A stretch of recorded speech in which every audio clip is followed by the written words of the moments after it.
அதிமுக நடத்தியது மக்களாட்சி, திமுக நடத்துவது குடும்ப ஆட்சி என அதிமுக பொதுச் செயலாளர் எடப்பாடி பழனிசாமி குற்றம் சாட்டியுள்ளார்.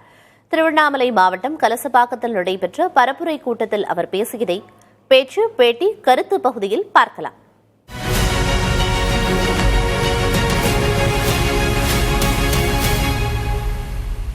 565 அறிவிப்புகள் 2021 சட்டமன்ற பொதுத் தேர்தலில் அறிவித்தார்கள். இதுவரை ஒரு 10% அறிவிப்புகளோடு நிறைவேற்றப்படவில்லை. ஆனால் இன்றைய முதலமைச்சர் திராவிட முன்னேற்ற கழக தலைவர் திரு ஸ்டாலின் அவர்கள் 98% அறிவிப்பை நிறைவேற்றப்பட்டதாக ஒரு பச்சை பொய்யை முழு பூசணிக்காயை சோற்றில் மறைத்துக் கொண்டிருக்கின்றார். உண்மைதானே? அவர் கொடுத்த வாக்குறுதி நிறைவேற்றிருக்கிறதா? உதாரணத்துக்கு இது கிராமம் நிறைந்த பகுதி. 100 நாள் வேலை திட்டத்தை 180 நாளாக உயர்த்தப்படும் என்று அந்த தேர்தல் அறிவிப்பில் வெளியிட்டார, நிறைவேற்றினாராமா? அப்படின்னா பொய் தானே வாக்குறுதியில் சொல்லியிருக்கிறாங்க, பொய்யான வாக்குறுதி தானே. இப்படி ஏழை எளிய சாதாரண மக்கள் 100 நாள் வேலை திட்டத்தில் பணிபுரிகின்ற அந்த மக்களை ஏமாற்றி வாக்குகளை பெற்றுவிட்டு ஆட்சிக்கு வந்த பிறகு இன்றைய தினம் அந்த மக்களை ஏமாற்றிய கட்சி திமுக கட்சி.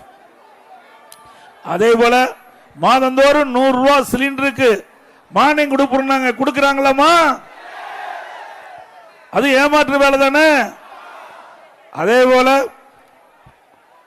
ரேஷன் கடையில் 1 கிலோ சர்க்கரை கூடுதலா போடுறாங்களா? பெட்ரோல் டீசல் விலை குறைக்கிறாங்களா? குறைச்சாங்களா? நம்முடைய இளைஞர்கள் கல்வி கற்பதற்காக வங்கியில வாங்கிய கடன் ரத்து பண்ணிருக்காங்களா? நீட் தேர்வு ரத்தா இருக்குதா? நீட் தேர்வுக்கு ரகசியம் இருக்குனாங்க, ரகசியத்தை சொல்லிட்டாங்களா? அப்படின்னா எதுவுமே இல்ல, பொய் சொல்லி தானே ஆட்சிக்கு வந்திருக்கிறாங்க. 2026 தேர்தலில் பொய் சொன்ன கட்சிக்கு தகுந்த பதிலடி கொடுங்க. எவ்வளவு பெரிய மோசடி! இன்றைக்கு நாட்டை ஆளக்கூடிய இளைஞர்கள், இளஞ்சிங்கங்கள், அந்த குடும்பத்தை காப்பாற்றக்கூடிய இளைஞர்கள், மாணவர்கள் இந்த போதைக்கு அடிமையாகி சீரழிக்கக்கூடிய காட்சி இந்த ஆட்சியில் தான் பார்க்கப்படுகிறது. தமிழகத்தில் 6000 மதுக்கடைகள் இருக்குன்னு, தமிழகத்தில் 6000 மதுக்கடை இருக்குது. இந்த 6000 மதுக்கடையில் ஒரு நாளைக்கு 1.5 கோடி பாட்டில் விற்கிறாங்க. ஒரு பாட்டிலுக்கு 10 ரூபா அதிகமா விலை வச்சு விற்கிறாங்க.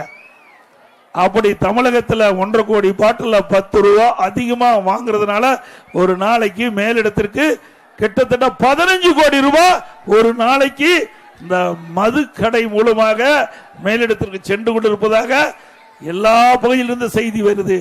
அப்படின்னா மாதத்துக்கு 450 கோடி, வருஷத்துக்கு 5400 கோடி, 4 ஆண்டுல 22,000 கோடி இந்த மதுக்கடையில் இருந்து மட்டும் மேலிடத்திற்கு இன்றைக்கு அங்கே ஊழல் செய்து முறைகேடு செய்த பணம் சென்றிருக்கின்றது.